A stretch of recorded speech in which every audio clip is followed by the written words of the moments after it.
Welcome to KVR's academy. This is Srivalli, economics faculty.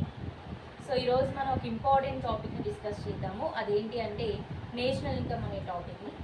ఈ national income ఏదైతే ఉందో, so ఈ కాన్సెప్ట్ నుంచి మనకి యూపీఎస్సీ కానీ, ఏపీపీఎస్సీ కానీ, టీఎస్పీఎస్సీ కానీ, state services and also central services దగ్గర నుంచి సో కంపల్సరీ క్వశ్చన్స్ వచ్చి ఛాన్స్ ఎక్కువ పర్సంటేజ్లో ఉంటుంది. అయితే ఇక్కడ మనకి ఈ మధ్య సో ప్రతి కాన్సెప్ట్లో కూడా అంటే ప్రతి కాంపిటేటివ్ ఎగ్జామ్స్ ఏవైతే ఉంటాయో వాటి సిలబస్లో ఈ నేషనల్ ఇన్కమ్ని సో ఇంపార్టెన్స్ ఇచ్చి మెన్షన్ చేయడం జరుగుతుంది. అసలు ఈ నేషనల్ ఇన్కమ్ అంటే ఏంటి, ఈ నేషనల్ ఇన్కమ్లో ఎలాంటి కాన్సెప్ట్స్ ఉంటాయి, అలాగే ఈ నేషనల్ ఇన్కమ్లో మెజర్మెంట్ మెథడ్స్ అని కొన్ని ఉంటాయి అన్నమాట. ఆ మెజర్మెంట్ మెథడ్స్ అంటే ఏంటి, సో ఇలాంటి కాన్సెప్ట్స్ అన్నీ ఈరోజు డిస్కస్ చేద్దాము. అయితే వీటితో ఏం చేయాలి అంటే ఈ నేషనల్ ఇన్కమ్ నేర్చుకునేటప్పుడు కామన్గా కొన్ని బేసిక్స్ కూడా ఉంటాయి. లైక్ మనకి ఏ సబ్జెక్ట్ అయినా ఇలాగే ఉంటుంది కదా, ఎకనామిక్స్ కావచ్చు, హిస్టరీ అయినా కావచ్చు, లేదా పొలిటికల్ సైన్స్ అయినా కావచ్చు, ఏ సబ్జెక్ట్ నేర్చుకున్నా కానీ సో పర్టికులర్ కాన్సెప్ట్ నేర్చుకునేటప్పుడు అది ఖచ్చితంగా కొన్ని బేసిక్స్ దగ్గరికి వెళ్తుంది. అలాగే ఇక్కడ ఎకనామిక్స్కి వచ్చేసరికి కూడా సో మెయిన్ కాన్సెప్ట్ అయిన నేషనల్ ఇన్కమ్ని నేర్చుకునేటప్పుడు ఒక్కొక్కసారి మనం బేసిక్స్ దగ్గరికి వెళ్ళి కూడా ఆ ఎకనామిక్ కాన్సెప్ట్ని డిస్కస్ చేయాల్సి ఉంటుంది అన్నమాట. అవేంటో చూద్దాము. So let's start the class. National ఇన్కమ్కి వచ్చేసరికి దీన్ని జనరల్గా తెలుగులో ఏమంటాము, జాతీయ ఆదాయం అంటాము. తెలుగులో ఏమంటాము, జాతీయ ఆదాయం అంటాము. అయితే అసలు నేషనల్ ఇన్కమ్ అంటే ఏంటి అనేది మన డెఫినిషన్లో చూద్దాము. చూడండి, సో డెఫినిషన్లో చూసినట్లయితే నేషనల్ ఇన్కమ్ అని ఒక కంట్రీలో ఒక పర్టికులర్ టైం పీరియడ్లో ప్రొడ్యూస్ అయిన ఫైనల్ గూడ్స్ ఏవైతే ఉంటాయో దాని వాల్యూని ఇక్కడ ఏమంటున్నాము, నేషనల్ ఇన్కమ్ అంటున్నాము. I repeat again. So in a country in particular time period the total value of final goods and services produced is called national income. So ఇది definition ఏంటంటే కొంచెం లెంతీగా ఉండేసరికి ఆస్పిరెంట్స్ ఏంటి అంటే సో ఇక్కడే ఏమవుతుందంటే వాళ్ళకి అర్థం కాక కన్ఫ్యూజ్ అయ్యి సో ఇక్కడే డ్రాప్ అయిపోతారు. కానీ ఇక్కడ ఏంటి అంటే కాన్సెప్ట్ని ఏ కాన్సెప్ట్ అయినా కానీ ఇండియాకి కానీ లేదా మన పర్సనల్గా కానీ కన్వర్ట్ చేసుకుని చూసినట్లయితే అది ఎలాంటి సబ్జెక్ట్ అయినా కానీ మనకి ఈజీగా అనిపిస్తుంది. అంటే కాన్సెప్ట్ చదివిన వెంటనే ఏం చేయాలి, సో ఆ టాపిక్ని మనకి ఇంక్లూడ్ చేసుకోవాలి. సో మన లైఫ్తో ఇంక్లూడ్ చేసుకున్నా లేదంటే పర్టికులర్ టాపిక్తో ఇంక్లూడ్ చేసుకున్నా ఇది ఈజీగా అనిపిస్తుంది. ఇక్కడ చూడండి, సో దీని డెఫినేషన్ పాయింట్ ఆఫ్ వ్యూ ఎలా చెప్పచ్చు అంటే ఇండియాలో సో పర్టికులర్ టైం పీరియడ్ అంటే మనం ఒక ఫినాన్షియల్ ఇయర్ అనొచ్చు. మీకు తెలిసిందే కదా ఫినాన్షియల్ ఇయర్ అంటే. సో ఎప్పటితో స్టార్ట్ అవుతుంది, ఏప్రిల్ 1st స్టార్ట్ అవుతుంది, మార్చ్ 31st తోటి ఎండ్ అయిపోతుంది అని చెప్తున్నాం. సో ఒక ఫినాన్షియల్ ఇయర్లో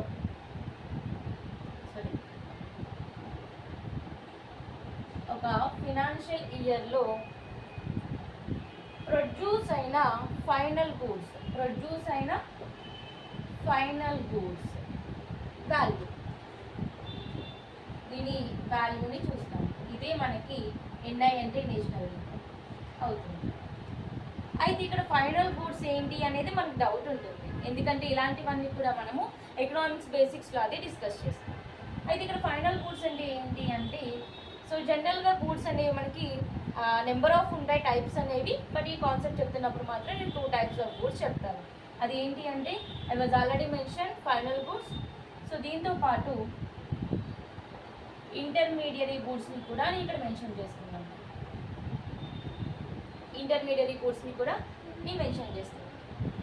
సో ఇక్కడ ఇంటర్మీడియరీ గూడ్స్ అంటే సెమీ ఫినిష్డ్ గూడ్స్, అంటే సగం మాత్రమే కంప్లీట్ అయిన గూడ్స్ని ఇంటర్మీడియరీ గూడ్స్ అంటున్నాము.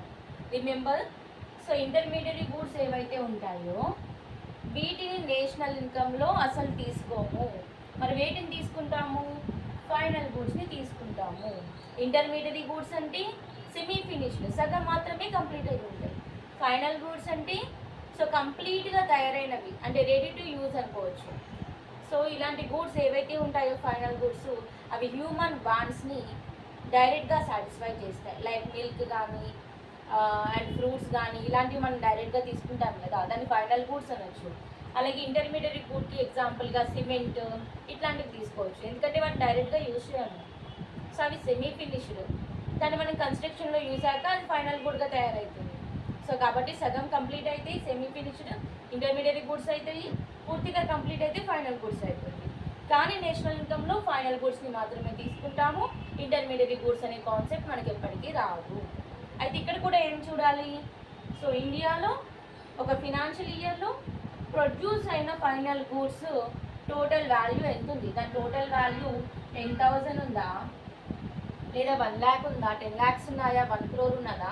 ఇది చూసుకుందాం అన్నమాట కామన్గా. అంటే ఇండియాలో ప్రొడ్యూస్ అయిన గూడ్స్ ఏవైతే ఉంటాయో అదే నేషనల్ ఇన్కమ్. ఇది మనకి సింపుల్గా ఉండే డెఫినేషన్ అనుకోవచ్చు. సో ఇది డెఫినేషన్ అయితే మనకి దీంతో పాటు డిఫరెంట్ కాన్సెప్ట్స్ ఉంటాయి national ఇన్కమ్లో.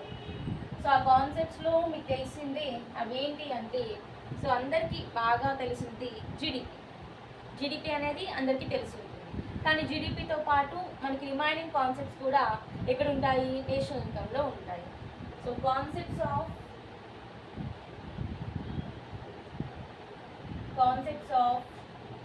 National income.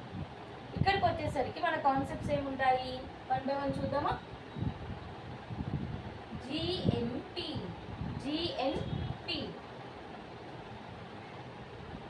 Gross national product. GNP ఏమంటున్నాము? గ్రాస్ నేషనల్ ప్రొడక్ట్ అంటున్నాము. Next GDP gross domestic product. Okay, next NNP net national product. Next PCI per capita income. So next PI personal income. Next DI disposable income. So వీటిని మనం ఏమనొచ్చు అంటే main concepts of national income అని చెప్పచ్చు. అయితే ఒక్కొక్క దానికి definition చూద్దామా? అసలు ఏంటి జిఎన్పి, జీడిపి, ఎన్ఎన్పి, సో ఇవన్నీ ఏంటి అనేది 1 by 1 చూద్దాము. ఇఫ్ పాసిబుల్ ఇవన్నీ నోట్ చేసుకోవడానికి ట్రై చేయండి, బట్ ఒక్కొక్కటి మాత్రం నేను మళ్ళీ ఎక్స్ప్లెయిన్ చేస్తాను. అయితే ఫస్ట్ మనం జిఎన్పి దగ్గర నుంచి చూద్దాం. చూడండి, సో జిఎన్పి అంటే ఏమంటున్నాము? అండ్ ఇంకొక థింగ్ ఏంటి అంటే, సో మనకి నేషనల్ ఇన్కమ్కి ఎలాంటి డెఫినేషన్ ఉందో వీటి కాన్సెప్ట్స్ వాటికి కూడా సేమ్ డెఫినేషన్ మనకు ఒకలా అనిపిస్తుంది. లైక్ మనకి నేషనల్ ఇన్కమ్కి డెఫినేషన్, దీని concepts and GDP, GNP, NNP వీటికి ఉండే కాన్సెప్ట్స్ కూడా కొంచెం సేమ్ ఒకేలా అనిపిస్తుంటుంది. అయితే అక్కడ మీరు కన్ఫ్యూజ్ కావద్దు, వాటికి మనకి ఫార్ములాస్ అవి ఉంటాయి కాబట్టి అక్కడ నేను ఎక్స్ప్లెయిన్ చేస్తాను. So GNP gross national product కదా. సో ఇక్కడికి వచ్చేసరికి మనకి ఏంటి అంటే, ఇక్కడ కూడా అంతే. ఇండియాలో ఫినాన్షియల్ ఇయర్ అంటే 1 year అనుకుంటున్నాము కదా. 1 yearలో ప్రొడ్యూస్ అయిన ఫైనల్ గూడ్స్ ఏవైతే ఉంటాయో ఆ ఫైనల్ గూడ్స్ని దేంతో మల్టిపుల్ చేయాలంట? కరెంట్ మార్కెట్ ప్రైస్తో మల్టిపుల్ చేయాలంట. అదేంటో చూద్దామా? సో ఇండియాలో 1 yearలో ఫైనల్ గూడ్స్. సో మన ఇండియాలోనే 1 yearలో ఒక 10 గూడ్స్ ప్రొడ్యూస్ తయారయ్యాయి అనుకుంటున్నాం. ఈ ఒక్కొక్క గూడు కూడా మనకి 100 rupees అనుకుంటున్నాం.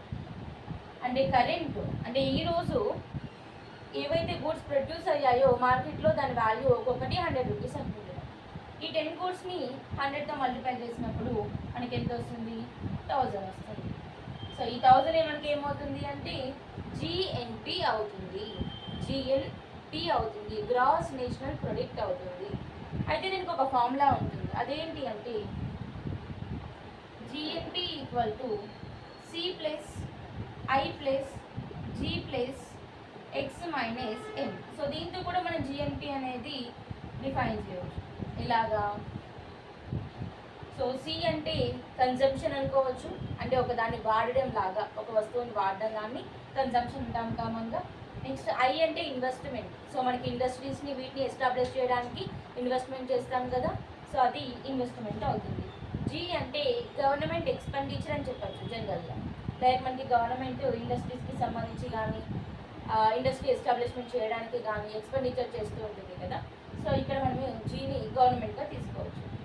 Next X minus M, exports minus imports, exports minus imports. And ఇక్కడ తీసుకునేసరికి సో ఎక్స్పోర్ట్స్ మైనస్ ఇంపోర్ట్ చేసిన తర్వాత వచ్చిన దాన్ని గవర్నమెంట్, ఇన్వెస్ట్మెంట్, అలాగే సి అంటే ఏమని చెప్తున్నాము కన్సంప్షన్, ఇవన్నీ యాడ్ చేసుకుంటే అగ్రిగేట్ చేసుకుంటే మనకి ఏమొస్తుంది జిఎన్పి అనేది వస్తుంది. ఇది మనకి ఫార్ములా. అంటే డెఫినిషన్ వైజ్ ఇలా చేసినా మనకి జిఎన్పి వస్తుంది, అండ్ ఫార్ములా వైజ్ మనం ఇలా చేసినా జిఎన్పి అనేది వస్తుంది. సో జిఎన్పి తర్వాత జిడిపి అనే కాన్సెప్ట్ చూద్దాం.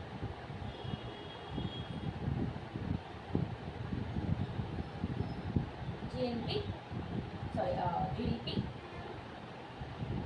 Gross domestic product. So gross domestic product అంటున్నాము. ఇక్కడికి వచ్చేసరికి చూద్దాం చూడండి. సో ఇది నేను చెప్పేదానికన్నా మీ అందరికీ కూడా ఎవరైతే ఆస్పిరెంట్స్ ఉంటారో వాళ్ళందరికీ జీడిపి గురించి తెలుసుంటుంది. ఎందుకంటే మనకి ఎకనామిక్ సర్వే అనేది ఒకటి ఉంటుంది కదా. సో మనకి గవర్నమెంట్ జనవరి 31న సబ్మిట్ చేసి ఒక ఎకనామిక్ సర్వేలో ఈ జీడిపి అనేది మెన్షన్ చేస్తాము. సో గ్రాస్ డొమెస్టిక్ ప్రొడక్ట్, దీంట్లో అగ్రికల్చర్ సెక్టార్ నుంచి వచ్చిన ప్రొడక్షన్ ఉంటుంది, సర్వీస్ సెక్టార్ నుంచి వచ్చిన ప్రొడక్షన్ ఉంటుంది, ఇండస్ట్రియల్ సెక్టార్ నుంచి వచ్చిన ప్రొడక్షన్ ఉంటుంది, ఫారిన్ కరెన్సీ ఉంటుంది, foreign reserves it means. So ఇవన్నీ ఉంటాయి కదా, అక్కడ చూస్తాం జీడిపి. అయితే దీని డెఫినేషన్ ఏంటి అంటే ఇది కూడా ఇండియాలో ప్రొడ్యూస్ అయిన గూడ్స్ యొక్క వాల్యూనే చెప్తుంది. బట్ ఈ గ్రాస్ డొమెస్టిక్ ప్రొడక్ట్కి ఇంకొక డెఫినేషన్ కామన్గా ఏం చూసుకుంటాము అంటే production from all sectors. So production from all sectors అనేదాన్ని చూసుకోవచ్చు.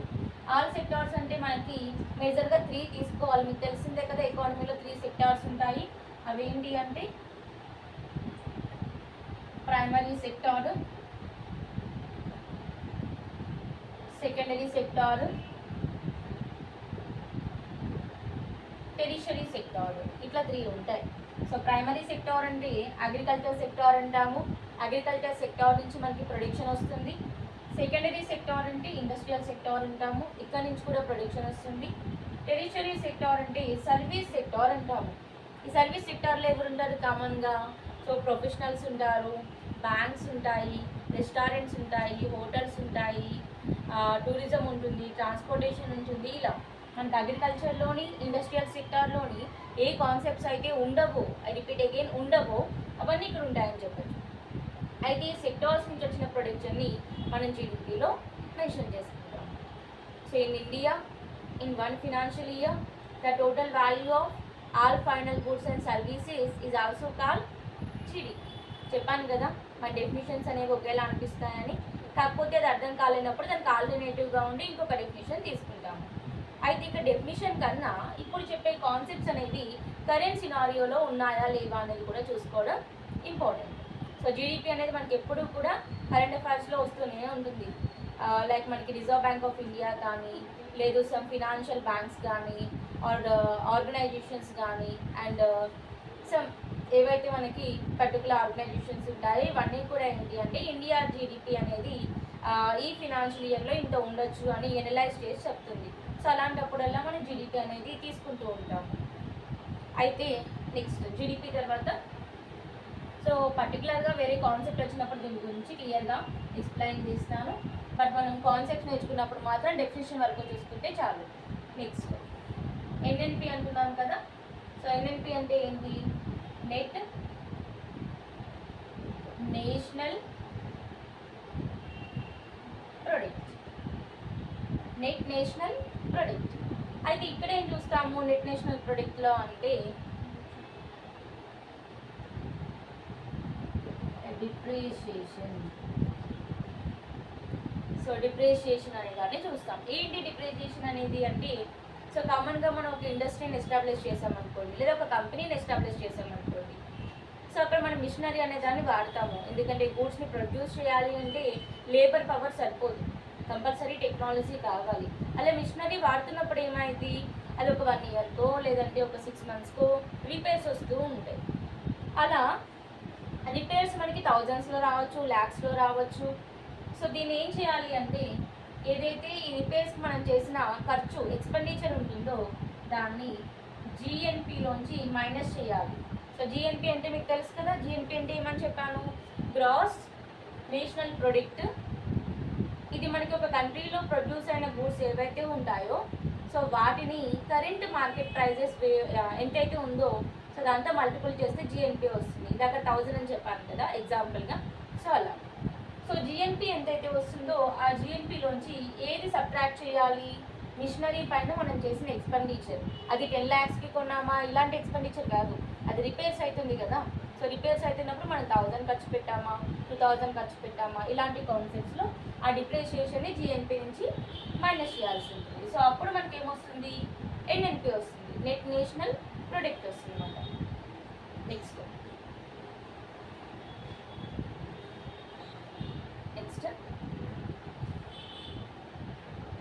Per capita income. Per capita income అని చెప్తున్నాం. సో పర్ క్యాపిటా ఇన్కమ్ అంటే average income of the person, average income of the person. So ఇప్పుడు మనం ఉన్నాము, మనకి ఒక 1 yearకి అండ్ ఒక ఫినాన్షియల్ ఇయర్లో ఒక 5 lakhs వస్తున్నాయి అనుకుంటున్నాం. ఈ 5 lakhs కూడా మనకి సింగిల్ పర్సన్కి, సో సింగిల్ పర్సన్కి ఒక 5 lakhs వస్తున్నాయి అనుకుంటున్నాం. ఇది మన పర్ క్యాపిటా ఇన్కమ్ అవుతుంది. ఇది మనకి ఇన్క్లూడ్ చేసుకుంటున్నప్పుడు. కానీ ఇక్కడ మనం ఇండియన్ వైజ్గా చదువుతున్నాం కదా, అంటే నేషనల్ ఇన్కమ్ అనేది ఒక సెంట్రల్ టాపిక్గా చదువుతున్నాం కాబట్టి ఇది ఫార్ములాతో ఎలా చెప్పచ్చు జనరల్గా అంటే పర్ క్యాపిటా ఇన్కమ్ అనేది మనకి రావాలి అంటే నేషనల్ ఇన్కమ్ ఏదైతే ఉంటుందో ఆ నేషనల్ ఇన్కమ్ని టోటల్ పాపులేషన్తో డివైడ్ చేయాలి.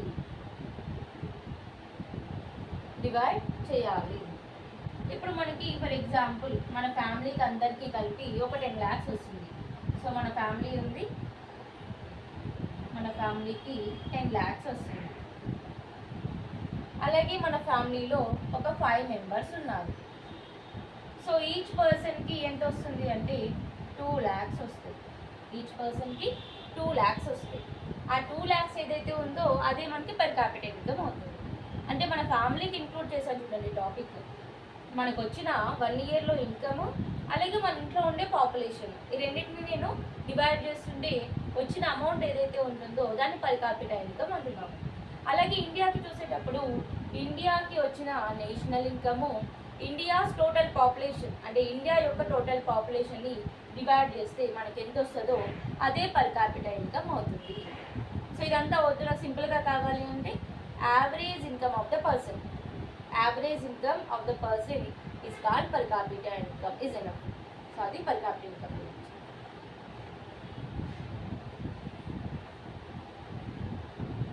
సో నెక్స్ట్ 2 కాన్సెప్ట్స్ ఉంటాయి. ఇవి రెండు కూడా కొంచెం సిమిలర్గా ఉంటాయి. అవేంటి అంటే personal income, personal income and disposable income. Personal income and disposable income. So personal ఇన్కమ్కి వచ్చేసరికి సో ఇప్పుడు నాకు 10 lakhs వస్తుంది ఒక 1 yearకి అనుకుంటున్నాం అంతే. సో 10 lakhs అనేది ఒక 1 yearకి వస్తుంది. అలాగే నేను ఇక్కడ ట్యాక్స్ కట్టాలి కదా వచ్చినప్పుడు జనరల్గా. సో పర్సనల్ ఇన్కమ్ చూస్తున్నప్పుడు పర్సనల్ ఇన్కమ్లో నాకు 1 yearకి 10 lakhs వస్తున్నాయి. ఈ 10 lakhsని నేను డైరెక్ట్ ట్యాక్స్ పేమెంట్ చేయకుండా ఉన్నప్పుడు నాకు దీంట్లో ఎలాంటి డిప్రిషియేషన్ అనేది ఉండదు. ఒకసారి మళ్ళీ రిపీట్ చేస్తున్నాను చూడండి. సో నాకు 1 year ఇన్కమ్ 10 lakhs అవుతున్నప్పుడు దీంట్లోంచి నేను ఇంకా ట్యాక్స్ కట్టలేదు, అంటే ట్యాక్స్ ఇంకా కట్టే టైం రాలేదనుకోండి, ఇంకా కట్టలేదు నేను. ఇంకా కట్టలేనప్పుడు ఈ 10 lakhs టోటల్ అమౌంట్ ఏదైతే ఉందో ఇది పర్సనల్ ఇన్కమ్ అవుతుంది. కానీ ఈ 10 lakhs వచ్చిన తర్వాత కొంచెం అమౌంట్ ఒక ట్యాక్స్ కట్టాలి. లైక్ ఒక 10,000 ట్యాక్స్ కట్టాలనుకోండి, అప్రాక్సిమేట్లీ ఎగ్జాంపుల్ కాబట్టి ఒక 10,000 ట్యాక్స్ కట్టాలి. అది కూడా ఏ ట్యాక్స్, డైరెక్ట్ ట్యాక్స్ ఉంది, మీకు తెలుసు కదా. సో డైరెక్ట్ ట్యాక్స్ అంటే గవర్నమెంట్ డైరెక్ట్గా ట్యాక్స్ ఇస్తుంది. దానికి ఎగ్జాంపుల్ కార్పొరేట్ ట్యాక్స్ కానీ ఇన్కమ్ ట్యాక్స్ కానీ ఇలాంటి ట్యాక్సెస్ని డైరెక్ట్ ట్యాక్స్గా తీయచ్చు. ఇప్పుడు 1 ఇయర్ నాకు వచ్చిన ఇన్కమ్ 10 lakhs అవుతున్నప్పుడు నేను డైరెక్ట్ ట్యాక్స్ పే చేయట్లేదు. పే చేయకపోతే నాకు ఎలాంటి తరుగుదల ఉండదు కదా, తగ్గదు కదా అమౌంట్. 10 lakhs ఉంటుంది కదా. ఈ 10 lakhs నా పర్సనల్ ఇన్కమ్. కానీ డైరెక్ట్ ట్యాక్స్ పే చేయాలి కదా. సో పే చేయకుండా ఉండామా, చేయాలి కంపల్సరీ. సో యాజ్ ఏ సిటిజన్గా 10 lakhs వచ్చినప్పుడు పే చేయాల్సి ఉంటుంది. అలా పే చేసినప్పుడు 10 lakhsలోంచి ఒక 10,000 తీసేస్తాము. ట్యాక్స్ కడుతున్నాం కదా, డైరెక్ట్ ట్యాక్స్ కడుతున్నాం కదా. ఇక మిగిలేదు ఎంత, 9,90,000. 9,90,000 మిగులుతుంది. సో అది మనకి డిస్పోజబుల్ ఇన్కమ్ అవుతుంది. పర్సనల్ ఇన్కమ్ అంటే డైరెక్ట్ ట్యాక్స్ పే చేయక ముందు నాకున్న 1 year ఇన్కమ్. డిస్పోజబుల్ ఇన్కమ్ అంటే డైరెక్ట్ ట్యాక్స్ పే చేసిన తర్వాత నాకున్న ఇన్కమ్. సో ఇదే రెండింటికి డిఫరెన్స్ అని చెప్పొచ్చు.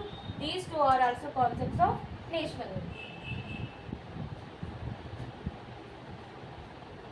అండ్ ఆఫ్టర్ దట్ సో దీంట్లోనే మనం measurement methods of national income కూడా చూద్దాము. సో మనకి మెజర్మెంట్ మెథడ్స్ ఆఫ్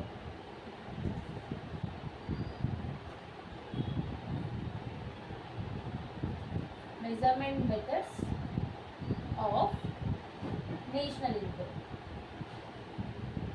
సో ఇక్కడ మనకి జనరల్గా నేషనల్ ఇన్కమ్ని మెజర్ చేయడానికి 3 కాన్సెప్ట్స్ ఉంటాయి, 3 మెథడ్స్ ఉంటాయి. సో అవే ఏంటి అంటే ప్రొడక్ట్ మెథడ్ ఒకటి, నెక్స్ట్ ఇన్కమ్ మెథడ్ ఒకటి, ఎక్స్పెండిచర్ మెథడ్ ఒకటి. ప్రొడక్ట్ మెథడ్ ఒకటి, ఇన్కమ్ మెథడ్ ఒకటి, ఎక్స్పెండిచర్ మెథడ్ ఒకటి. సో ప్రొడక్ట్ మెథడ్లో ఏం చేస్తాము, ఇన్కమ్ మెథడ్లో ఏం చేస్తాము, ఎక్స్పెండిచర్ మెథడ్లో ఏం చేస్తాము. ఈ 3 మెథడ్స్ వాడి నేషనల్ ఇన్కమ్ అనే దాన్ని మనం మెజర్ చేయాల్సి ఉంటుంది. సో 1 by 1 చూద్దాం. చూడండి, ఫస్ట్ ప్రొడక్ట్ మెథడ్. ప్రొడక్ట్ మెథడ్ని మనం జనరల్గా ఏమని పిలుస్తాము, ప్రొడక్ట్ మెథడ్ని జనరల్గా ఏమని పిలుస్తాము అంటే ఇన్వెంటరీ మెథడ్ అంటాము. It is also known as inventory method. And దీంతో పాటు ఇంకా ఎలా అంటాము, goods and services method. So ఇందాక నేను టాపిక్ చెప్పలేనట్టున్నాను. ఒకసారి గూడ్స్ అంటే చూడండి, ఎకనామిక్స్కి వచ్చేసరికి గూడ్స్ అన్నా, సర్వీసెస్ అన్నా, కమోడిటీస్ అన్నా వస్తువులు అని అర్థం. సో ఎకనామిక్స్కి వచ్చేసరికి గూడ్స్, సర్వీసెస్, కమోడిటీస్ అంటే వస్తువులు అనే అర్థం వస్తుంది. అయితే ఇన్వెంటరీ మెథడ్ అని అంటున్నాము ఈ ప్రొడక్ట్ మెథడ్ని. అలాగే services, goods and services method అని అంటున్నాము. ఈ మెథడ్లో ఏం చేయాలి అంటే మనము ఇండియాలో ప్రొడ్యూస్ అయిన గూడ్స్ ఏవైతే ఉంటాయో సో వాటిని కరెంట్ మార్కెట్ ప్రైజెస్తో ఏం చేయాలి, కలపాలి. మల్టిపుల్ చేయాలి. సో కరెంట్ మార్కెట్ ప్రైజెస్తో మల్టిపుల్ చేయాలి. అండ్ దాంతోపాటు ఫారిన్ నుంచి వచ్చిన ఇన్కమ్ని, అంటే ఫారిన్ రిజర్వ్స్ ఉంటాయి కదా మనకి, నెట్ ఇన్కమ్ ఫ్రమ్ అబ్రాడ్ ఏవైతే ఉంటాయో సో అది కూడా మనకి ఇక్కడ కలపాల్సి ఉంటుంది. సో అది నేను ఫార్ములాతో చెప్తాను చూడండి. సో ఇక్కడ మనకి నేషనల్ ఇన్కమ్ రావాలి అంటే ప్రొడక్ట్ మెథడ్ని యూజ్ చేసి నేషనల్ ఇన్కమ్ రావాలి. దీన్ని మనం ఎలా తెస్తున్నాము, P1 Q1 place P2 Q2 place and so on PN QN place net income from abroad.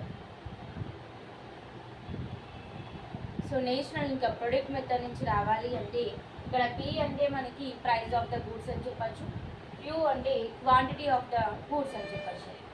అయితే దీన్ని యూజ్ చేసి కూడా మనం ఏం చేయొచ్చు, నేషనల్ ఇన్కమ్ని మెజర్ చేయడానికి ఉంటుంది. సో ఈ ప్రైజెస్ ఆఫ్ ద గూడ్స్ని, క్వాంటిటీ ఆఫ్ ద గూడ్స్ని మనం ఏం చేస్తున్నాము, దేంతో యాడ్ చేస్తున్నాము, net income from abroad. Foreign currencies వస్తాయి మనకి డిఫరెంట్ ఫార్మ్స్లో, గోల్డ్ రావచ్చు, కరెన్సీ రావచ్చు, ఆర్ కాయిన్స్ రావచ్చు, next SDR special drawing rights రావచ్చు. సో దాన్ని కూడా ఫారిన్ రిజర్వ్స్ అంటాము. ఇవే మనకి నెట్ ఇన్కమ్ ఫ్రమ్ అబ్రాడ్ అంటే తెలిసిందే కదా. సో గల్ఫ్ కంట్రీస్ నుంచి మనకు వచ్చే ఇన్కమ్ అంతా కూడా ఇక్కడ యాడ్ చేస్తాం. సో దీంతో మనము నేషనల్ ఇన్కమ్ని మెజర్ చేయొచ్చు. ఇది మనకి ప్రొడక్ట్ మెథడ్. సో ఇవన్నీ కాదు అనుకుంటే ప్రొడ్యూస్ అయిన గూడ్స్ ఏవైతే ఉంటాయో ఆ గూడ్స్ని కరెంట్ మార్కెట్ ప్రైజెస్తో మనం మల్టిపుల్ చేసి ప్రొడక్ట్ మెథడ్ నుంచి నేషనల్ ఇన్కమ్ అనే దాన్ని మనం మెజర్ చేయొచ్చు. సో నెక్స్ట్ వన్ ఏంటి అంటే income method, income method. Income మెథడ్కి వచ్చేసరికి జనరల్గా సో ఇక్కడ నేను ఫ్యాక్టర్స్ ఆఫ్ ప్రొడక్షన్ అనే దాన్ని ఒకటి చెప్తాను, చాలా జాగ్రత్తగా చూడండి, ఎందుకంటే కొన్ని కాన్సెప్ట్స్ బేసిక్స్ దగ్గరికి వెళ్ళి వస్తాయి అన్నమాట నేషనల్ ఇన్కమ్లో కూడా. So actually land, labour, capital, organisation ఇది అందరికీ తెలియకపోవచ్చు, బట్ బేసిక్స్ చదివితే మాత్రం మీకు తెలుస్తుంది అన్నమాట. సో ఫ్యాక్టర్స్ ఆఫ్ ప్రొడక్షన్ అని చెప్పి దేన్ని అంటాం మనము? ల్యాండ్, లేబర్, క్యాపిటల్, ఆర్గనైజేషన్ అంటాం. సో ప్రొడక్షన్ అంటే తెలుసు కదా, గూడ్స్ని తయారు చేయడం, వస్తువుని తయారు చేయడాన్ని ప్రొడక్షన్ అంటాం. ఆ ప్రొడక్షన్కి ఎలాంటి ఫ్యాక్టర్స్ యూజ్ అవుతాయి, ఎలాంటి ఫ్యాక్టర్స్ని వాడి మనం గూడ్స్ని ప్రొడ్యూస్ చేయాలి అంటే ల్యాండ్, లేబర్, క్యాపిటల్, ఆర్గనైజేషన్ కదా. ఎందుకంటే ఇండస్ట్రీని ఎస్టాబ్లిష్ చేయాలి, కంపెనీని ఎస్టాబ్లిష్ చేయాలి అంటే మనకి ల్యాండ్ కావాలి, సో దాంట్లో మనకి వర్కర్స్ కావాలి, ఇన్వెస్ట్మెంట్ ఉండాలి కదా, దాని క్యాపిటల్ అంటున్నాం ఇక్కడ. అలాగే దీనంతా మేనేజ్ చేయడానికి ఒక ఆర్గనైజేషన్ కావాలి, ఒక మేనేజ్మెంట్ లాంటిది అనుకోవాలి. అయితే ఇక్కడ ఏంటి అంటే మనము సో ల్యాండ్ని యూజ్ చేసినందుకు గాను మనము రెంట్ పే చేస్తాము కదా. అలాగే లేబర్ ఊరికే వర్క్ చేయరు కదా, కంపల్సరీ వేజెస్ ఇవ్వాలి. అలాగే క్యాపిటల్, సో క్యాపిటల్ అంటే ఇన్వెస్ట్మెంట్ ఎక్కడి నుంచి తెచ్చుకుంటున్నాము? ఒక ఫినాన్షియల్ ఇన్స్టిట్యూట్ లైక్ మనకి ఏదైనా ఒక బ్యాంక్ దగ్గర నుంచి తెచ్చుకుంటున్నాము, సో అక్కడ కూడా ఊరికనే ఇస్తారా? ఇంట్రెస్ట్ కట్టాలి, ఇంట్రెస్ట్ని పే చేయాల్సి ఉంటుంది. అలాగే ఆర్గనైజేషన్ అయితే ప్రాఫిట్ వెళ్తుంది, వాళ్ళు ఆర్గనైజేషన్ ఎవరైతే ఉన్నారో వాళ్ళకి ప్రాఫిట్ అనేది వెళ్తుంది.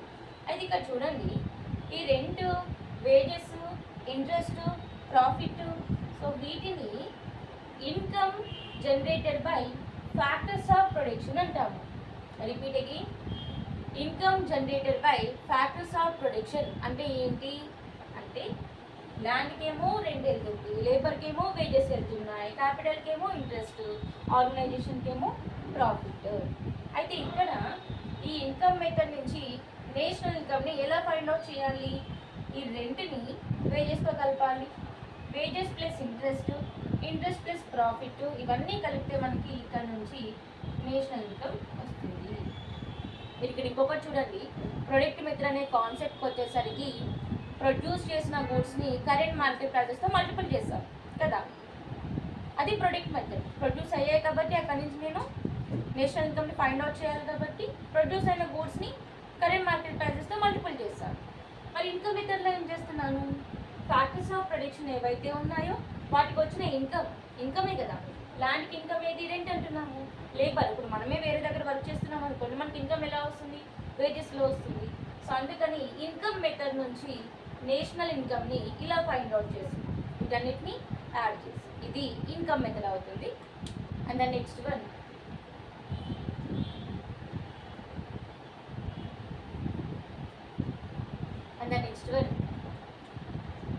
and the last one also, that is expenditure method. Expenditure మెథడ్కి వచ్చేసరికి సో మనం ఇక్కడ నుంచి ఎక్స్పెండిచర్ మెథడ్ నుంచి నేషనల్ ఇన్కమ్ని ఎలా మెజర్ చేయాలి? National income equal to EH plus EF plus EG కింద. అలాగే నెట్ ఎక్స్పోర్ట్స్ అనే దాన్ని యాడ్ చేస్తున్నాం. ఏంటి ఈఎఫ్, ఈజీ అండ్ ఈహెచ్ అనేవి ఆల్ఫాబెట్సే, కానీ ఆల్ఫాబెట్స్లో కూడా మనకి ఇక్కడ కాన్సెప్ట్ ఉంది చూడండి. So expenditure of house hold ఇది ఈహెచ్ అవుతుంది. నెక్స్ట్ ఎక్స్పెండిచర్ ఆఫ్ ఫర్మ్ అంటే సింగిల్ కంపెనీని ఫర్మ్ అంటాము, గ్రూప్ ఆఫ్ కంపెనీస్ని ఇండస్ట్రీ అంటాము. సో ఈ ఎఫ్ అవుతుంది. Next so expenditure of government, so ఈ జీ అవుతుంది. నెట్ ఎక్స్పోర్ట్స్ అనేవి మీకు తెలుసు. సో ఇక్కడ నుంచి ఇండియా దగ్గర నుంచి వేరే కంట్రీకి గూడ్స్ అనే దాన్ని పంపిస్తే అవి నెట్ ఎక్స్పోర్ట్స్ అవుతాయి. సో ఇక్కడ మనకి ఒక హౌస్ హోల్డ్, ఒక ఇంట్లో చేసిన ఖర్చుని అలాగే ఫర్మ్ ఒక కంపెనీ చేసిన ఖర్చుని ఎక్స్పెండిచర్ని గవర్నమెంట్ వెల్ఫేర్ స్కీమ్స్ పైన వాటిపైన కూడా ఎక్స్పెండిచర్ చేస్తుంది కదా, ఆ ఎక్స్పెండిచర్ని అలాగే మనకి నెట్ ఎక్స్పోర్ట్స్ వల్ల వచ్చిన దాన్ని వీటన్నిటిని కలిపితే ఏమవుతుంది, నేషనల్ ఇన్కమ్ అనేది వస్తుంది. అయితే ఇక్కడ చూడండి, మళ్ళీ రిపీట్ చేస్తున్నాను ఈ కాన్సెప్ట్ ఈజీగా ఉండడానికి. సో ప్రొడక్ట్ మెథడ్ అంటే ప్రొడక్షన్ నుంచి నేషనల్ ఇన్కమ్ని ఫైండ్ అవుట్ చేస్తున్నాము. ఇన్కమ్ మెథడ్ అంటే ఫ్యాక్టర్స్ ఆఫ్ ప్రొడక్షన్కి వచ్చిన ఇన్కమ్ నుంచి నేషనల్ ఇన్కమ్ని ఫైండ్ అవుట్ చేస్తున్నాము. అలాగే ఎక్స్పెండిచర్ మెథడ్ అంటే మనం దేనికైతే ఎక్స్పెండిచర్ చేస్తున్నామో, మనం చేసే ఎక్స్పెండిచర్ హౌస్ హోల్డ్, ఫర్మ్ చేసే ఎక్స్పెండిచరు ఫర్మ్ది, అలాగే గవర్నమెంట్ చేసే ఎక్స్పెండిచరు గవర్నమెంట్ ఎక్స్పెండిచరు, వీటన్నిటిని యాడ్ చేసుకుంటాం. ఎక్స్పెండిచర్లో ఎక్స్పెండిచర్ ఖర్చు ఉంటుంది అంతే. ఒక్క మనకి ఏదైతే హెడ్డింగ్ ఉంటుందో ఆ హెడ్డింగ్లోనే కాన్సెప్ట్ వచ్చేస్తుంది అనమాట. అక్కడి నుంచి నేర్చుకుంటే ఎకనామిక్స్ అనేది ఈజీగా అనిపిస్తుంది. సో ఇవి ఈరోజు topics: national income concepts, national income measurement methods. So next క్లాస్లో వేరే ఎకనామిక్ కాన్సెప్ట్ తోటి సో మళ్ళీ మీట్ అవుతాను. Thank you.